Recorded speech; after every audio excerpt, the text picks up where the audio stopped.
So, Ed and Rabbit, you guys sell cars, but that's not all you do, right? Like you are trying to say it in the most people manipulators, right? The word is influencer.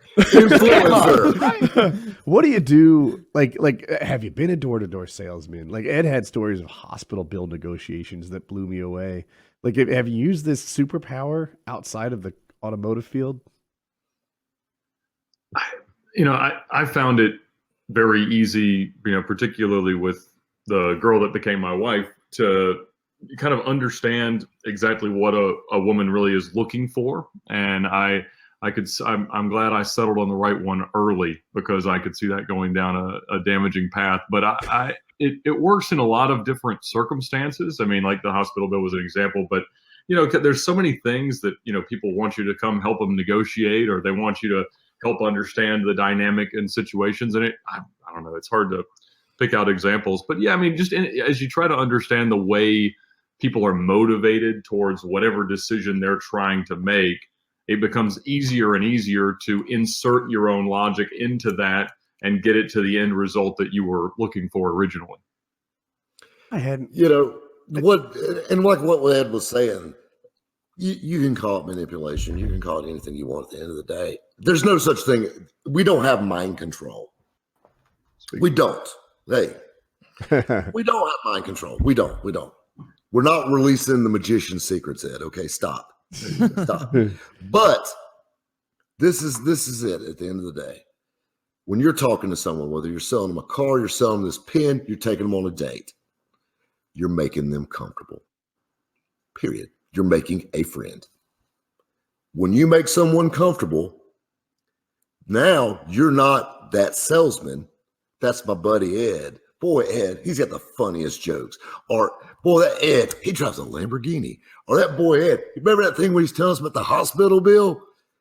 They're not talking about that because it's not the main thing in their mind anymore. You made them comfortable. And comfort is the key. Period. Been in this game a long time. If you can and I've said this a million times, I've said it to girls to their face. I have a way of getting my way. The end. And they're like, he was what's holding that a mean? knife when he said it, but no. Listen. I'm gonna make you come. My favorite thing back in my wilder days. I would be at a bar, and I would walk up to an attractive girl at a bar, and she's like, we'll get talking about something, and I'm like, maybe later we'll come back to my place. She said, I don't know about that. I said, well, I have a way of getting my way. And she said, what's that mean? I said, you'll see. Next thing you know, we talk, we laugh, we cut up for a couple hours. Guess where we end up?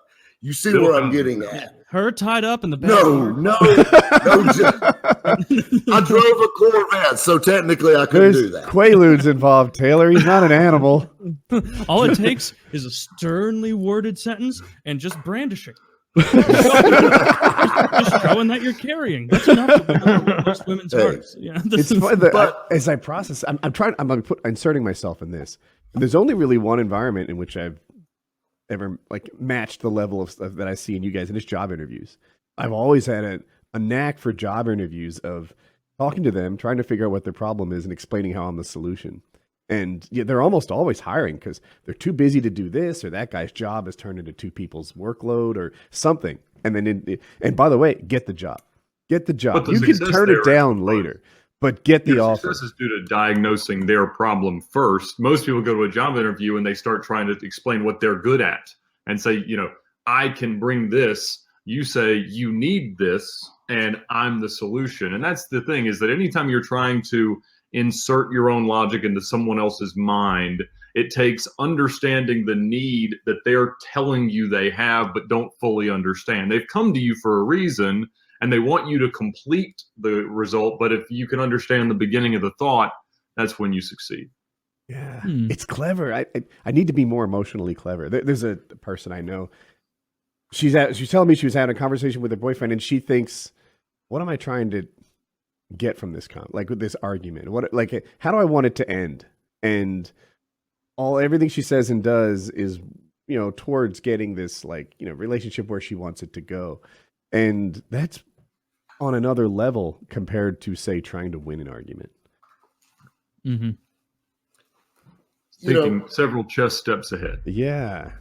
But well, this is the thing. Another thing too that I found with interviews is confidence, and that applies to anything. Eye contact. If you ever ran a business or hired someone, if you were on the other side of the chair, you're giving the interview. Do you know how many people I gave an interview to like this? Yeah, I'm pretty good stuff. I will never hire that person. Just like if I was hiring a salesperson and they describe something as good, I hate that word. I hate good. I don't sell nothing good. Everything I sell is great. Period. I don't sell good. I hate good. Like you go to a restaurant and it says good food. I don't want to eat there. No. Like it may make you sick. I don't want good. I want great. I tell them all the time, we'll step out on the front lot and they'll describe, yeah, that's a good car. No, we don't sell good cars. We sell great cars. We sell the best cars. Ask anyone. Lots of smart people. Lots of people are saying. This is what I said. I said, describe your girlfriend to me. She just okay? No, she's great. I've seen worse. Yes. I've done worse. But you see where I'm getting at. Like that drives me nuts with people. It's the confidence. And I think that's a big thing that pulls them in. Somebody says, where do you see? I want your damn job. That's what I want. And I think the drive is gone now with a lot of people. That's what I do when I get interviews is they go, what are you here for? I go, first of all, sir, I don't want your job. I want the job above yours because I want something more competent than you as my underling. And you neg them. You neg them in like a pickup artist sort of way. You're like, did your wife pick that tie out for you? Doubt it because you look single. Like that kind of thing. And that's how Taylor got a job at McDonald's. Yes, that's how No, I'm going straight to the McNugget station. I'm not doing cashier. Yeah. And that's when the big bucks start rolling in. Mm-hmm. Yeah. Kyle knows how that whole thing goes. He worked at McDonald's for dozens of hours. Dozens of hours when I was 15. Yeah. I decided right away I don't want to be here. This was not worth all the chicken nugget sauce I can carry out in my pockets. I have made a serious error. This is not good.